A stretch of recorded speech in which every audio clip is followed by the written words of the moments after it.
भगवान की मुरली को सुन करके। आज शरद पूर्णिमा की रात्रि है, बहुत सुंदर रात्रि। शरद पूर्णिमा की रात्रि वो रात्रि है जिस दिन भगवान ने रास रचाया था। यहीं से वास्तविक जो भागवत का हृदय है वो प्रारंभ होता है। शरद पूर्णिमा की रात्रि, यमुना का सुंदर किनारा, चंद्रमा अपने पूर्ण वेग में है और उस चंद्रमा के पूर्ण वेग पर होकर भगवान अपनी वेणु से सुंदर स्वर छेड़ते हैं, सुंदर निनाद छेड़ते हैं। जब भगवान उस शरद पूर्णिमा की रात्रि को मुरली बजाते हैं तो वो मुरली जितनी गोपी उस ब्रज मंडल में हैं, उन सारी जो ब्रज की गोपियां हैं उनको लगता है कि कान्हा मेरा नाम इस मुरली से बुला रहा है। जितनी गोपियां हैं उनको लगता है कि कृष्ण हमारे नाम का स्मरण, मेरा ही नाम इस गोपी से बुलाया, इस मुरली से बजाया जा रहा है। और उस मुरली की आवाज भी उन्हीं गोपियों के कान में आती है जिनको भगवान बुला रहे हैं। सबको लगता है कि मेरे नाम को पुकारा जा रहा है। जो गोपी भोजन बना रही थी वो भोजन बनाते हुए वहीं छोड़ देती है। कोई गोपी गाय दूह रही थी, गाय दूहते हुए वहीं छोड़ देती है। कोई गोपी श्रृंगार कर रही थी, एक आंख में काजल लगाया था, दूसरे आंख में काजल लगाया ही नहीं, काजल लगाना भूल जाती है। मेरा नाम बुला रहा है कान्हा।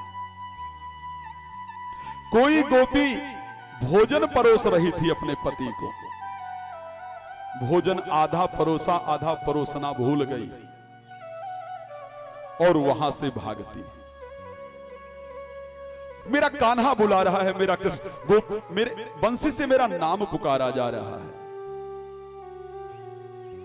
अब सभी गोपियां भगवान की उस वेणु की निनाद को सुनकर के वहां से चल देती है। और शरीर से नहीं, जो गोपी शरीर से नहीं आ सकती है, ऐसा कहा जाता है। एक गोपी को उसके घर वालों ने ताले के अंदर बंद कर दिया, वो गोपी सबसे पहले वहां पर पहुंचती है, शरीर से नहीं अपने प्राण से पहुंचती है। शरद पूर्णिमा की अर्धरात्रि, चमकता हुआ वो रेत का किनारा, चंद्रमा अपने पूर्ण वेग पर है। जैसे ही गोपियां वहां पर पहुंची, जैसे ही गोपियां वहां पर पहुंची, भगवान ने कहा स्वागतम, हे गोपियों स्वागत है तुम्हारा। भगवान ने जैसे ही गोपियों को देखा और भगवान गोपियों को कहते हैं हे गोपियों स्वागत है तुम्हारा। गोपियों को बड़ी प्रसन्नता हुई कि भगवान ने आखिर हमारा स्वागत किया। हम यहां पर अगर आए हैं तो भगवान ने हमारा स्वागत किया। लेकिन जैसे ही गोपियां वहां पर पहुंची, भगवान ने कहा स्वागतम। भगवान स्वागत करते ही साथ पूछते हैं कि एक बात बताओ, तुम यहां आई तो हो, स्वागत है, लेकिन आई क्यों हो यह बताना पड़ेगा। आप यहां आई हैं, आपका स्वागत है, लेकिन आप आई क्यों हैं यह तो बताना पड़ेगा। गोपियों को लगा ये कैसा प्रश्न है, पहले हमको बुलाया और बुलाने के बाद अब पूछते हैं कि आई क्यों हो, ये बताना पड़ेगा। गोपियां सर को नीचे किए हुए, लाखों गोपियां, एक दो गोपी नहीं, उस ब्रज मंडल के क्षेत्र में जितनी गोपियां हैं, करीब लाखों गोपियां आज यमुना के किनारे शरद पूर्णिमा की रात्रि को खड़े हैं। भगवान की वेणु को सुन करके, अपना नाम सुन करके आई हैं। भगवान सबका स्वागत करते हैं, गोपियां प्रसन्न होती हैं। बुलाया है तो स्वागत भी किया है, लेकिन भगवान कहते हैं आ तो गई हो, लेकिन ये बताओ कि आई क्यों। अब गोपियां क्या करती हैं, भगवान की तरफ तो बाद में देखती हैं, उस बंसी की तरफ बड़ी टेढ़ी नजर करके देखती। कहती हमारी सबसे बड़ी सौतन अगर कोई है तो ये बंसी है, जो भगवान के मुख पर सदैव होठों पर लगी रहती है। भगवान कहते हैं आई हो ठीक है, लेकिन एक बात बता, अच्छा हो सकता है तुम्हें ये रात्रि अच्छी लग रही होगी इसलिए आई होगी। पहले भगवान वेणु से, भगवान की एक कला है, इसको ध्यान रखिए। भगवान, मैंने उस दिन भी कहा था कि परमात्मा सबसे पहले आपको बुलाते हैं, अपनी तरफ आकर्षित करते हैं, फिर ठोक पीट कर देखते हैं सही है या नहीं। जैसे हम लोग ठोक पीट कर देखते हैं रिश्तेदारी ठीक है, मित्रता ठीक है, करने लायक है या नहीं। भगवान भी ठोक पहले बुलाते हैं,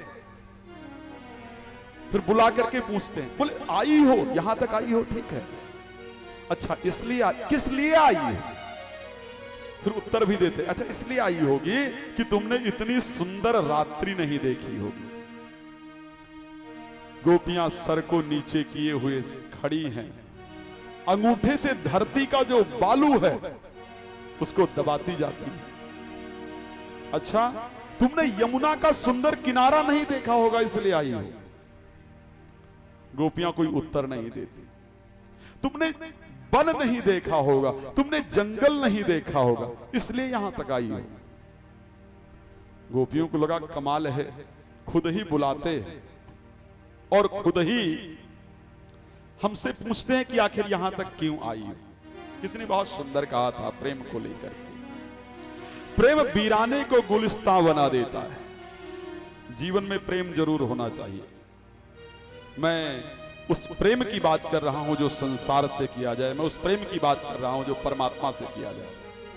आप जब परमात्मा से प्रेम करते हैं तो दुनिया आपसे प्रेम करती है। किसी ने बहुत सुंदर कहा कि प्रेम वीराने को गुलिस्तां बना देता है।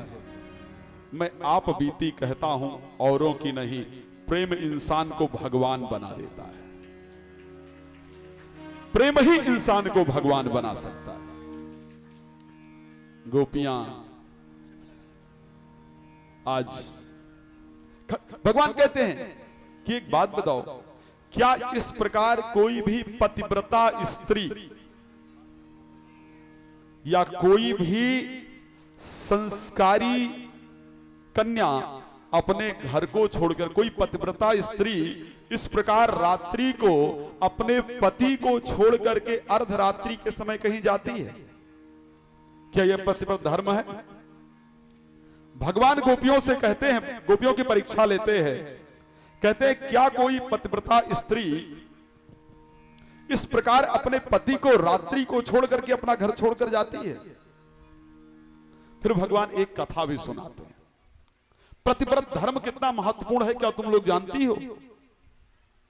गोपियां कोई उत्तर नहीं देती। बोले एक स्त्री का पति बाहर से थक करके आता है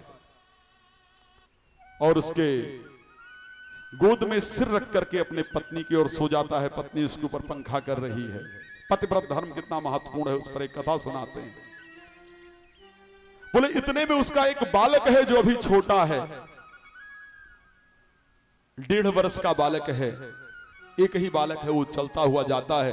एक बहुत जगह अग्नि धधक रही है एक जगह पर, और उस अग्नि के पास जाता है और वो पत्नी देखती है, मां देखती है कि मेरा बालक जा रहा है, अग्नि में गिर गया तो जलकर भस्म हो जाएगा, लेकिन अगर मैं अपने पति को नींद से जगाती हूं तो मेरा पतिव्रत धर्म भंग हो जाएगा, इसलिए वो अपने पति को नहीं जगाती है। जब और वो बालक उस अग्नि कुंड में गिर जाता है, लेकिन जब उसके पति की निद्रा खुलती है, वो दौड़ कर जाती है तो देखती कि उसका पति, वो उसका बालक वहां पर खेल रहा है। अग्नि जल रही है लेकिन बालक प्रसन्नता से खेल रहा है। उसके पतिव्रत धर्म के कारण अग्नि भी उसके बालक को नहीं जगा पाई। गोपियां इस बात को सुन रही हैं। तो जब गोपियों ने सुन लिया तो बोला आप कह चुके? भगवान से बोले आप कह चुके? बोले हां। बोले 2-4 कथाएं ऐसी हम भी जानते हैं। बोले असली पति कौन है? बोला जो ये संसार का पति है वो कौन है? मेरे शरीर का पति है। इस शरीर का पति इन संसार का पति है। और सभी की आत्मा का पति कौन है? कृष्ण है। बोले इस संसार का हम सभी के, क्योंकि जो यहां पर हैं, पुत्र है, पुत्री है, स्त्री है, पति है, पत्नी है, वो कौन है? इस शरीर के हैं। मैंने उस दिन भी कहा था कि जब तक इस शरीर में श्वास है तभी सभी अपने हैं। जिस दिन इस शरीर का श्वास खत्म हो जाता है उस दिन के बाद दिखो तो फिर तांत्रिक ही बुलाते हैं और कोई रास्ता ही नहीं। लेकिन परमात्मा इस हमको हमेशा, तो बोले वास्तविक पति कौन है? परमात्मा है या संसार का? बोली एक कथा हम आपको सुनाते हैं। गोपियां अब भगवान को कथा सुनाती हैं। बोले एक पति पत्नी घर में रहते हैं, घर की थोड़ी आर्थिक परिस्थिति ठीक नहीं है, पति परदेश कमाने जाता है। बोले पति परदेश कमाने जाता है। अब पत्नी क्योंकि पतिव्रता है, वो कहती है कि आप कमाने जा रहे हो तो मैं किसकी सेवा करूंगी। वो पति के बिना किसी और को देखना पसंद नहीं करती। वो कहती आपके जाने पर मैं किसकी सेवा करूंगी, आपकी सेवा कैसे करूंगी, आपका ध्यान कैसे रखूंगी। तो पति एक मूर्ति दे करके जाता है और वो मूर्ति को अलमारी में सजा लेती है, उसी को नहलाती है, धुलाती है, पूजा करती है, सेवा करती है, उसी को अपना पति मानती है। ये गोपियां भगवान को सुना रही है। बोले अब सोचिए 1.5 वर्ष बाद उसका पति आ जाता है, बाहर का किवाड़ बंद कर देती है। 1.5 वर्ष बाद उसका पति आ गया। उस मूर्ति रूपी जो पति है उसकी वो सेवा कर रही है। उसका पति बाहर दरवाजा खटखटा रहा क्योंकि वो प्रदेश से आता है, और अंदर वो जो मूर्ति रूपी पति है उसकी सेवा कर रही है। अब आप बताइए कि उसको दरवाजा खोलना चाहिए या नहीं खोलना चाहिए? भगवान से कहती है कि आप बताइए, जो पति है वो बाहर आ गया है, दरवाजा खटखटा रहा है, लेकिन यहां जो मूर्ति पति की बनाई उसकी सेवा कर रही है। अब क्या करना चाहिए? दरवाजा खोलना चाहिए या नहीं खोलना चाहिए? भगवान ने कहा जब असली पति आ गया है तो फिर मूर्ति रूपी पति की सेवा क्यों कर रही है? तो बोले फिर इस प्राण के असली पति जब आप आ गए हैं तो हम कैसे छोड़ करके नहीं आ जाएं। भगवान ने स्वीकार किया और उसके बाद भगवान गोपियों के साथ जो नृत्य है वो प्रारंभ करते हैं।